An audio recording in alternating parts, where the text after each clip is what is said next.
Today, we'll be looking at the topic time management and how the effective management of time can enhance the attainment or the achievement of fulfillment in life.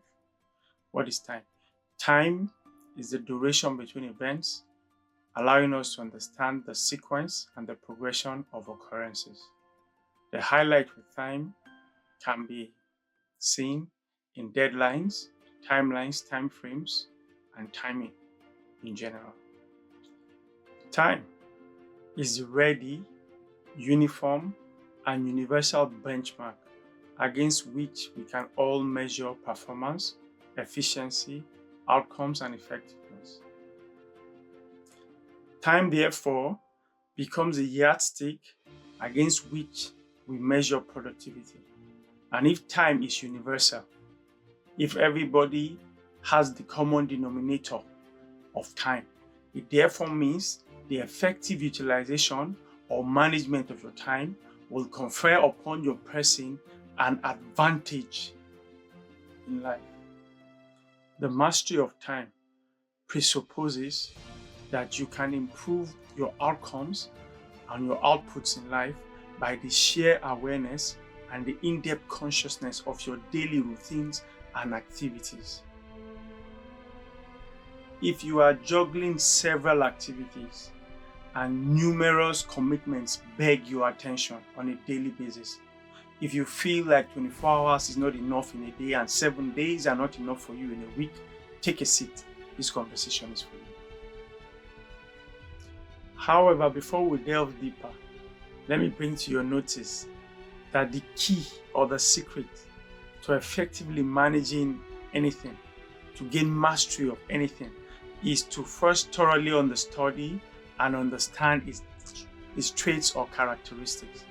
And with time, it is quite peculiar because time has the ability to embody even extreme opposite peculiarities. Let me give you an instance. Time is free, readily available, yet it is scarce and very expensive. Time is universal, however, it's localized. Time is the same, but its calibration defines days, defines months, defines weeks, defines seasons.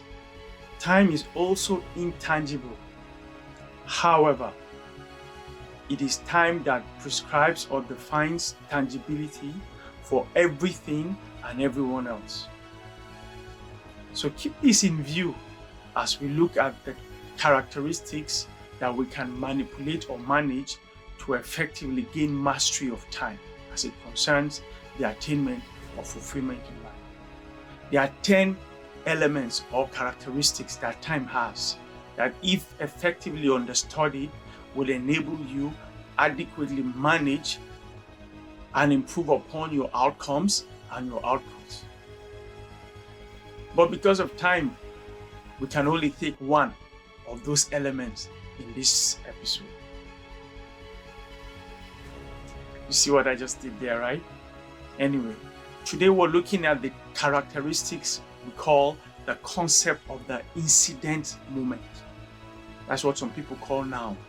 Everything that has happened before now was a build-up to this incident moment. And everything that is happening now is in lieu of an enviable future you are trying, is the bedrock or the basis upon which you are trying to build an enviable future.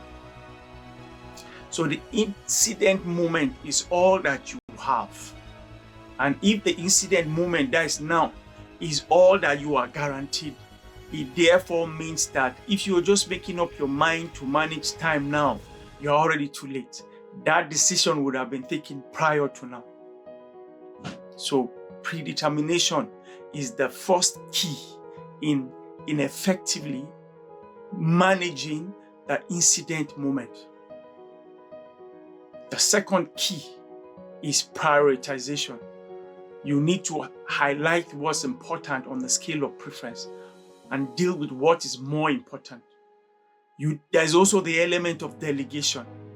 Those things you cannot or you should not engage or preoccupy yourself with, you let go and delegate to other people. There is also the idea to weed out distractions. There are some things you should not even be caught doing.